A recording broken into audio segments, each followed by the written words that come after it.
നമസ്കാരം. ഫോട്ടോഷോപ്പ് ട്യൂട്ടോറിയലിൻ്റെ മറ്റൊരു എപ്പിസോഡിലേക്ക് സ്വാഗതം. ഫോട്ടോഷോപ്പ് ട്യൂട്ടോറിയലിൻ്റെ ഈ എപ്പിസോഡ് ഡെഡിക്കേറ്റ് ചെയ്തിരിക്കുന്നത് വീട്ടമ്മമാർക്കും വിദ്യാർത്ഥികൾക്കും എക്സിക്യൂട്ടീവുകൾക്കും വേണ്ടിയാണ്. വീട്ടമ്മമാർക്കും വിദ്യാർത്ഥികൾക്കുമൊക്കെ ഫോട്ടോഷോപ്പിൽ എന്താണ് കാര്യം എന്ന് നമ്മൾ ആലോചിച്ചേക്കാം. അല്ലെങ്കിൽ ഒരു ബിസിനസ് എക്സിക്യൂട്ടീവിനോ ഒരു ഓഫീസ് എക്സിക്യൂട്ടീവിനോ ഫോട്ടോഷോപ്പ് കൊണ്ട് എന്താണ് പ്രയോജനം എന്ന് നമ്മൾ ആലോചിച്ചേക്കാം. എന്നാൽ ഇന്നത്തെ ഈ ഡിജിറ്റൽ ലോകത്തിൽ ആർക്കാണ് ഫോട്ടോഷോപ്പ് കൊണ്ട് അല്ലെങ്കിൽ അതുപോലെ ഒരു ഇമേജ് മാനിപ്പുലേറ്റിംഗ് സോഫ്റ്റ്വെയർ കൊണ്ട് പ്രയോജനമില്ലാത്തത്? അപ്പോൾ ഒരു വീട്ടമ്മയ്ക്ക് ഫോട്ടോഷോപ്പിൽ എന്തെല്ലാം ചെയ്യാൻ കഴിയും, അല്ലെങ്കിൽ ഫോട്ടോഷോപ്പ് കൊണ്ട് എന്തെല്ലാം ചെയ്യാൻ കഴിയും? ഒരു ഗ്രാജുവേറ്റ് സ്റ്റുഡൻറ്റിന് അല്ലെങ്കിൽ ഒരു +2 സ്റ്റുഡൻറ്റിന് ഫോട്ടോഷോപ്പ് കൊണ്ട് എന്തെല്ലാം പ്രയോജനമുണ്ട്? ഒരു ഓഫീസ് എക്സിക്യൂട്ടീവിന് ഫോട്ടോഷോപ്പ് കൊണ്ട് എന്തെല്ലാം പ്രയോജനമുണ്ട് എന്നാണ് ഈ അധ്യായത്തിൽ നമ്മൾ പരിശോധിക്കുന്നത്. മൊബൈൽ ഫോൺ കൊണ്ട് ഫോട്ടോ എടുക്കാത്ത ആരും ഉണ്ടാകുമെന്ന് തോന്നുന്നില്ല. മൊബൈൽ ഫോൺ ഉപയോഗിക്കുന്ന ഏതാണ്ട് എല്ലാവരും തന്നെ ഫോട്ടോ എടുക്കുന്നവരാണ്. ആ ഫോട്ടോ അവരുടെ സോഷ്യൽ മീഡിയ സൈറ്റിൽ എല്ലാവരും അപ്ലോഡ് ചെയ്യുന്നുമുണ്ട്. എന്നാൽ ചില ഫോട്ടോസ് സൈസ് വലുതായിരിക്കാം, ചില ഫോട്ടോസ് അതിൽ ആവശ്യമില്ലാത്ത എലമെന്റ്സ് വന്നുകൂടാം. അതെല്ലാം ഒഴിവാക്കുകയും വേണം. വിദ്യാർത്ഥികൾക്കാണെങ്കിൽ അവരുടെ പഠനത്തിന്റെ ഭാഗമായി പ്രോജക്റ്റുകൾ തയ്യാറാക്കുന്നതിന് ധാരാളം ഫോട്ടോസ് അവർക്ക് എടുക്കേണ്ടി വരുന്നുണ്ട്, അത് ഉപയോഗിക്കേണ്ടി വരുന്നുണ്ട്. എന്നാൽ അതിൽ ചില മാനിപ്പുലേഷൻസ് വരുത്തേണ്ടതായും അവർക്ക് വരാറുണ്ട്. ഒരു എക്സിക്യൂട്ടീവിനാണെങ്കിലും സാധാരണഗതിയിൽ അവരുടെ ഒരു പ്രോജക്റ്റിന്റെ ഭാഗമായി പല പ്രസന്റേഷൻസും, പവർ പോയിന്റ് പ്രസന്റേഷൻസ്, അല്ലാതെ എക്സിബിഷൻസ്, അങ്ങനെ പലതും അവർക്ക് ചെയ്യേണ്ടി വരുന്നുണ്ട്. അതിൻ്റെ ഭാഗമായി അവർക്ക് ഫോട്ടോസ് എടുക്കേണ്ടി വരും, അതിൽ മാനിപ്പുലേറ്റ് ചെയ്യേണ്ടി വരും. അങ്ങനെ പല കാര്യങ്ങൾക്കും ഫോട്ടോഷോപ്പ് വളരെ അത്യന്താപേക്ഷിതമായ ഒരു സോഫ്റ്റ്വെയർ ആണ് ഈ കാറ്റഗറിയിലുള്ള എല്ലാ ആളുകൾക്കും തന്നെ. ഇവിടെ എളുപ്പത്തിൽ ചില ടൂൾസ് ഉപയോഗിച്ചുകൊണ്ട് ഫോട്ടോഷോപ്പിൽ എങ്ങനെ ചില മാനിപ്പുലേഷൻസ്, വളരെ അത്യന്താപേക്ഷിതമായ ചില മാനിപ്പുലേഷൻസ് എങ്ങനെ ചെയ്യാം എന്നുള്ളതാണ് ഈ അധ്യായത്തിൽ നമ്മൾ പരിശോധിക്കുന്നത്. ഇത് ഒരു നടിയുടെ ഫോട്ടോയാണ്. നടിയുടെ പേരറിയില്ല, എങ്കിലും ഒരു നല്ല നടിയാണ് എന്ന് തോന്നുന്നു. ഈ നടിയുടെ ബാക്ക്ഗ്രൗണ്ടിൽ ഇത് 2 ഇമേജാണ് കൂട്ടി യോജിപ്പിച്ചിട്ടുള്ളതാണ്. അതിന്റെ ബാക്ക്ഗ്രൗണ്ടിൽ ചില ആളുകൾ ഉണ്ട്. സാധാരണഗതിയിൽ അങ്ങനെയാണ്. ഒരു സ്റ്റുഡിയോ ഫ്ലോറിൽ അല്ലാതെ ഫോട്ടോ പലപ്പോഴും എടുക്കുന്നത് വീട്ടിൽ വെച്ചോ അല്ലെങ്കിൽ ഒരു സദസ്സിൽ വെച്ചോ അല്ലെങ്കിൽ ഒരു ഫംഗ്ഷനിൽ വെച്ചോ ഒക്കെ ആയിരിക്കും. മൊബൈൽ ഫോണിലോ അല്ലെങ്കിൽ നമ്മുടെ ഡിജിറ്റൽ ക്യാമറയിലോ ഒക്കെ. അതിൽ സ്വാഭാവികമായും നമ്മൾ പ്രതീക്ഷിക്കാതെ തന്നെ, നമ്മൾക്ക് ഒഴിവാക്കാൻ പറ്റാതെ തന്നെ ചില അൺവാണ്ടഡ് എലിമെന്റ്സ് വന്നു ചേരാം. ചില ആളുകളായിരിക്കാം, അല്ലെങ്കിൽ ചില ഒബ്ജക്ട്സ് ആയിരിക്കാം. അത് നമുക്ക് പിന്നീട് ഒഴിവാക്കേണ്ടി വരും. ഇവിടെ ഈ ഫോട്ടോയുടെ ബാക്ക്ഗ്രൗണ്ടിൽ കാണുന്ന ഈ വ്യക്തികളെ എങ്ങനെ വളരെ സിമ്പിളായി, വളരെ എളുപ്പത്തിൽ നമുക്ക് ഒഴിവാക്കാം എന്നതാണ് ഇപ്പോൾ നമ്മൾ പരിശോധിക്കുന്നത്. ഞാൻ ഈ ഇമേജ് ആക്ച്വൽ വലുപ്പത്തിൽ നോക്കുന്നു, ഒന്നുകൂടി വലുതാക്കുന്നു. ഇതാ ഈ ഇമേജ് ഒന്നുകൂടി വലുതാക്കി. ഞാനിവിടെ പെൻ ടൂളാണ് ആദ്യമായി ഉപയോഗിക്കുന്നത്. P ആണ് അതിനുള്ള ഷോർട്ട് കട്ട്, പെൻ ടൂൾ. ഇതാ ഇവിടെ നിന്ന് താഴെ നിന്ന് ഞാൻ ഇങ്ങനെ വരയ്ക്കുകയാണ്. പെൻ ടൂൾ ഉപയോഗിച്ച് ഈ കൈയുടെ ഷേപ്പ് ഇങ്ങനെ വരയ്ക്കുന്നു. ഇവിടെ ഈ അതിൻ്റെ വരച്ചു കഴിഞ്ഞാൽ ഈ എഡ്ജിൽ, അവസാനിക്കുന്ന എഡ്ജിൽ ഞാൻ Alt ഉപയോഗിച്ച് ക്ലിക്ക് ചെയ്യുന്നു. എന്തിനെന്ന് വെച്ച് കഴിഞ്ഞാൽ നമ്മൾ അതിൻ്റെ പിന്നിലുള്ള അടുത്ത സെഗ്മെൻറ്റിലേക്ക് നമ്മൾ പോകുമ്പോൾ പിന്നിലുള്ള ആ നോട്ട്സ് വളയാതിരിക്കുന്നതിന് വേണ്ടിയാണത്. ഇതാ ഇവിടെ അല്പം അകത്തേക്ക് കയറി കട്ട് ചെയ്യുന്നത് നല്ലതാണ്. കാരണം ആ ഷാർപ്പ് എഡ്ജസ്, അതിൻ്റെ ബാക്ക്ഗ്രൗണ്ടിലുള്ള എലിമെൻറ്റ്സ് അതിൽ വരാതെ നമുക്ക് സൂക്ഷിക്കാം. ഇതാ ഇപ്പോൾ എത്രമാത്രം ആക്യുറേറ്റായി നമ്മൾ കട്ട് ചെയ്യുന്നോ അത്രയും ഫിനിഷിംഗ് ആയിരിക്കും ഈ ഇമേജിന് കിട്ടുക. ഞാനിവിടെ ഇത് ഒരു കാണിക്കുന്നതിന് വേണ്ടി മാത്രം ചെയ്യുന്നതാണ്. അത്ര പെർഫെക്റ്റ് ആയിക്കൊള്ളണമെന്നില്ല. ഇതാ ഇവിടെ ആ ഷേപ്പ് ഞാൻ കട്ട് ചെയ്തെടുക്കുകയാണ്.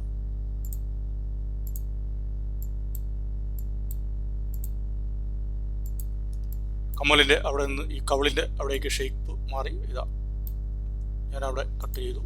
ഇനി മുടിയുടെ ഷേപ്പാണ്. ഇതാ ഇങ്ങോട്ട് വന്നു. അത്രയും ആവശ്യമില്ല എനിക്ക്. ആ മുടിയുടെ ഡീറ്റെയിൽ കളയേണ്ട കാര്യമില്ല. ഞാൻ ഇങ്ങോട്ട് മാറി എടുത്തു. ഇതാ ഇപ്പോൾ ആ ആളെ മാത്രം കോൺസെൻട്രേറ്റ് ചെയ്യുകയാണ്. ഞാനിവിടെ തിരിച്ചു കൊണ്ടുവന്ന് ജോയിൻ ചെയ്തിരിക്കുകയാണ്. ഇനി Ctrl+0 അല്ലെങ്കിൽ Command+0 കൊടുത്തു, അത് ഫിറ്റിൻ ആക്കി. ഇനി ഞാൻ Ctrl Enter അല്ലെങ്കിൽ Command+Enter കൊടുത്തുകൊണ്ട് ലാസോ ടൂളിലേക്ക് മാറി. ഇതാ L ആണ് അതിൻ്റെ ഷോർട്ട് കട്ട്. ഇവിടെ ലാസോ സെലക്ഷൻ ടൂളാണ്. അവിടെ റൈറ്റ് ക്ലിക്ക് ചെയ്യുമ്പോൾ നമുക്ക് ഫെദർ എന്നൊരു ഓപ്ഷൻ കിട്ടും. ഒന്നുകൂടെ റൈറ്റ് ക്ലിക്ക് ചെയ്യുമ്പോൾ ഫെദർ ഉണ്ട്. അത് സെലക്ട് ചെയ്ത് ഒരു 2, ബൈ ഡിഫോൾട്ട് ഇവിടെ 2 ഉണ്ട്. അത് സെലക്ട് ചെയ്തതിന് ശേഷം ഞാൻ ഫിൽറ്റർ, ബ്ലർ, ഇതാ ഗോഷിയൻ ബ്ലർ ആണ് കൊടുക്കുന്നത്. ബൈ ഡിഫോൾട്ട് ഇപ്പോൾ 4.2 ആണ് അതിൻ്റെ റേഡിയസ് വാല്യൂ കിടക്കുന്നത്. ഞാനത് ഈ സ്ലൈഡർ വലതുവശത്തേക്ക് വലിച്ചാൽ ഇതാ അത് ബ്ലർ ആവുകയാണ് ചെയ്യുന്നത്. നമുക്കറിയാം, നമുക്കൊരു തൃപ്തികരമായ രീതിയിൽ ഇപ്പോൾ ആ ആളുടെ ഇമേജ് അവിടെ ബ്ലർ ആയി പോയിരിക്കുകയാണ്. ഓക്കെ കൊടുക്കുകയാണ്. ഇപ്പോൾ ആളെ അവിടെ കാണുന്നേ ഇല്ല.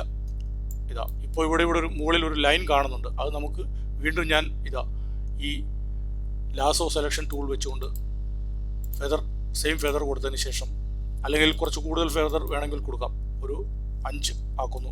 എന്നിട്ട് കൺട്രോൾ അല്ലെങ്കിൽ കമാൻഡ് F കൊടുക്കുകയാണ്. അത് എന്തിനാണെന്ന് വെച്ച് കഴിഞ്ഞാൽ ആദ്യത്തെ ആ ഫെദർ ഇവിടെ അപ്ലൈ ആക്കുകയാണ്. വീണ്ടും ഇവിടെയും അതുപോലെ തന്നെ ഒന്ന് കൊടുക്കുന്നു. അതിൻ്റെ ഫെദർ ഒരു 15 ആക്കിയതിന് ശേഷം ഓക്കെ, ഇപ്പോൾ അത് തൃപ്തികരമായ രീതിയിൽ ആയിരിക്കുകയാണ്. ഇപ്പോൾ ആ ബാക്ക്ഗ്രൗണ്ടിൽ ഉണ്ടായിരുന്ന ഇമേജ് മുഴുവനായി മറഞ്ഞിരിക്കുകയാണ്, അല്ലെങ്കിൽ അതിനെ നമ്മൾ ഡിസപ്പിയർ ചെയ്തിരിക്കുകയാണ്. ഇനി ഈ സൈഡിലുള്ള ഇമേജ് നമുക്കൊന്ന് നോക്കാം. ഇവിടെയും അതുപോലെ തന്നെയുണ്ട്. ഇവിടെയും ഞാൻ പെൻ ടൂൾ എടുക്കുകയാണ്. ആ ഷേപ്പ് ഒന്ന് കട്ട് ചെയ്തെടുക്കുകയാണ്. കുറച്ചകത്തേക്ക് കയറിയാലും കുഴപ്പമൊന്നുമില്ല.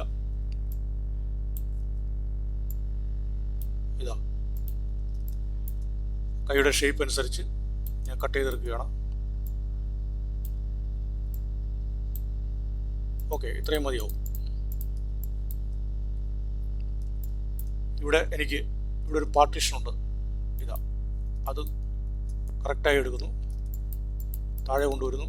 ഷിഫ്റ്റ് ഉപയോഗിച്ച് ഇവിടെ താഴെ ക്ലിക്ക് ചെയ്തപ്പോൾ ആ സ്ട്രെയിറ്റ് ലൈനിൽ അത് വന്നിരിക്കുകയാണ് സെലക്ഷൻ. ഇനി എനിക്ക് കൈയുടെ ഈ വിടവുണ്ട്, ഇവിടെയും ഉണ്ട്. അവിടെ ഇതുപോലെ കട്ട് ചെയ്യുന്നു, വരച്ചെടുക്കുകയാണ് ആ ഷേപ്പ്.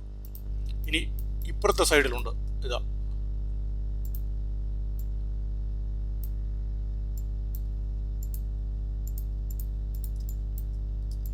ഇവിടെ ഈ വൈറ്റ് ഏരിയയും ഞാൻ ഇതുപോലെ സെലക്ട് ചെയ്തെടുക്കുകയാണ്. ഓക്കെ, ഇനി കൺട്രോൾ എൻ്റർ അല്ലെങ്കിൽ കമാൻഡ് എൻ്റർ കൊടുക്കുകയാണ്.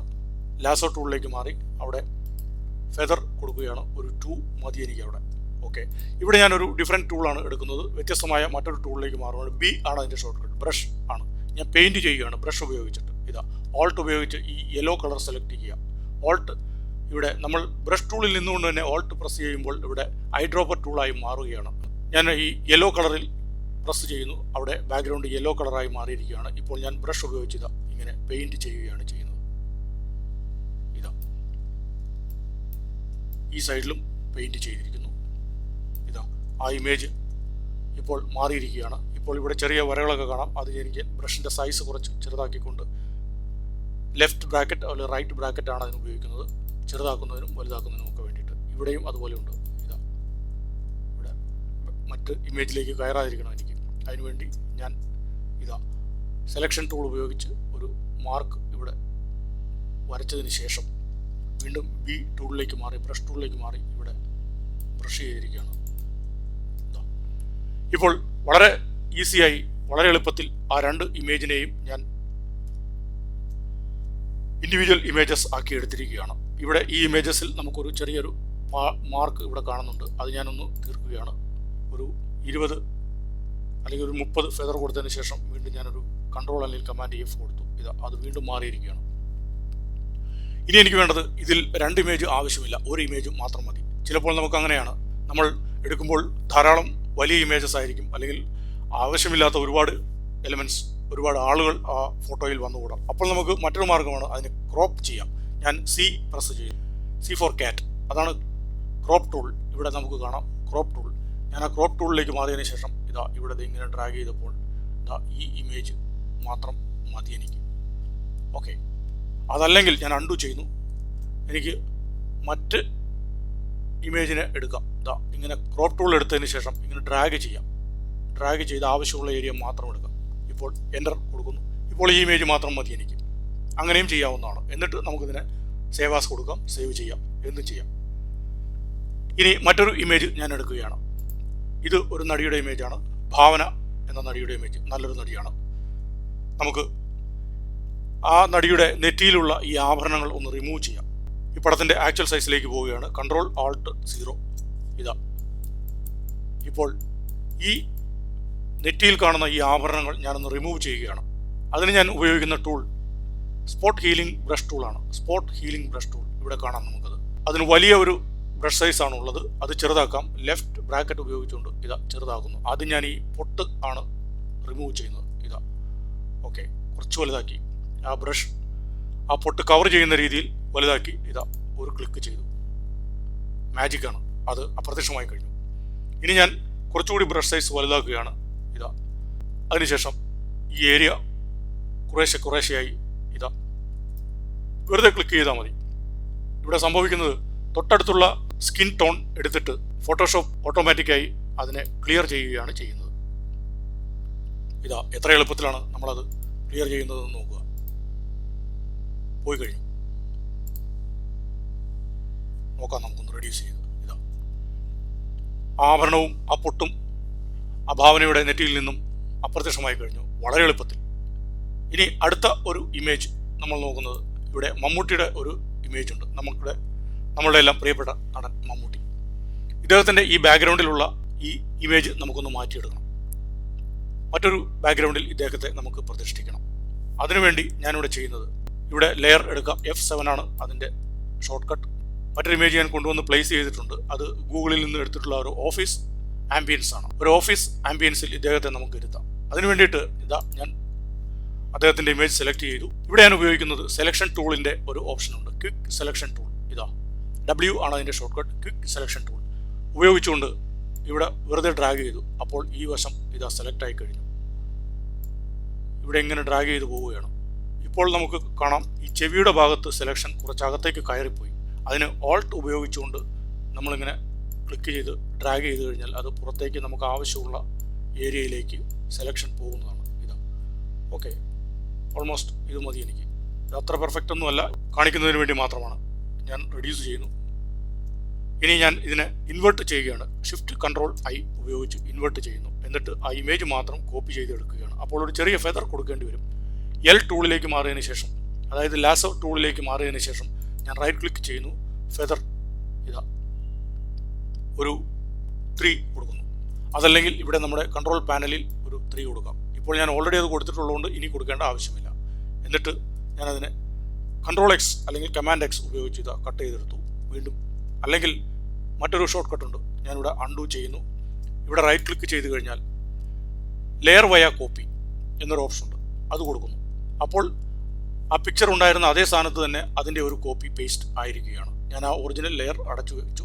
ഞാൻ പുതിയ ലെയർ എടുത്തു. ഇതാ അതായത് ഈ ബാക്ക്ഗ്രൗണ്ടിലാണ് എനിക്ക് ഈ മമ്മൂട്ടിയുടെ ചിത്രം വെക്കേണ്ടത്. ആ ലെയർ ഞാൻ മമ്മൂട്ടിയുടെ ഇമേജിൻ്റെ ബാക്കിലേക്ക് ഡ്രാഗ് ചെയ്ത് ഇട്ടിരിക്കുകയാണ്. ഇപ്പോൾ മമ്മൂട്ടി ഒരു ഓഫീസിലിരിക്കുന്ന ഒരു ചിത്രമാണ് നമുക്ക് കിട്ടിയിരിക്കുന്നത്. ഇനി വേണമെങ്കിൽ നമുക്ക് ഈ ഇമേജിനെ ഒന്ന് ചെറുതാക്കാം. ഈ ഓഫീസ് ഇമേജിനെ വേണമെങ്കിൽ ഒന്ന് ചെറുതാക്കാം. അത് നമ്മളുടെ ചിത്രത്തിൻ്റെ പ്രൊപ്പോർഷനും സ്വാഭാവികതയും ഒക്കെ നോക്കിയിട്ട് വേണം അങ്ങനെ ചെയ്യാനായിട്ട്. ഓക്കെ, കുഴപ്പമില്ല. ഇങ്ങനെ നമുക്ക് ബാക്ക്ഗ്രൗണ്ടുകൾ മാറ്റാം വളരെ ഈസിയായി. ഇനി മറ്റൊരു ഇമേജ് നമുക്ക് നോക്കാം. ഇത് മോഹൻലാലിൻ്റെ ഒരു ഇമേജാണ്. നമ്മളുടെയൊക്കെ പ്രിയപ്പെട്ട നടൻ മോഹൻലാലിൻ്റെ ഒരു ഇമേജ്. നല്ല ലൈറ്റിംഗ് ഒക്കെയാണ്, പക്ഷേ അല്പം അണ്ടർ എക്സ്പോഷറാണ് ഈ ചിത്രം. അതിന് എന്താണ് പരിഹാരം? നമ്മൾക്ക് ഇതാ ഇമേജ് അഡ്ജസ്റ്റ്മെൻറ്റ്സ്, എക്സ്പോഷർ. അവിടെ നമ്മൾ എക്സ്പോഷർ വാല്യൂ അല്പം കൂട്ടിക്കൊടുക്കുകയാണ്. ഈ സ്ലൈഡർ ഇങ്ങനെ വലതുവശത്തേക്ക് വലിച്ചു കഴിഞ്ഞാൽ എക്സ്പോഷർ വാല്യൂ ഇങ്ങനെ കൂടുന്നതാണ്. ഇതാ ഇപ്പോൾ നമുക്കൊന്ന് അൺഡു ചെയ്ത് നോക്കാം. ആദ്യത്തേതിനേക്കാൾ വളരെ നന്നായി ഈ പടം. നല്ല ലൈറ്റിംഗ് ഉള്ള പടമാണ്. പക്ഷേ അണ്ടർ എക്സ്പോസ് ആയി പോയതുകൊണ്ട് നമുക്ക് അല്പം അതിനെ ഒന്ന് ക്ലിയർ ചെയ്യേണ്ടി വന്നു. ഇങ്ങനെ ആണ് ഇമേജസിനെ വളരെ ഈസിയായി മാനിപ്പുലേറ്റ് ചെയ്യുന്നതും നമുക്ക് പല ആവശ്യങ്ങൾക്ക് വേണ്ടി ഉപയോഗിക്കേണ്ടി വരുന്നത്. Thanks for watching this video.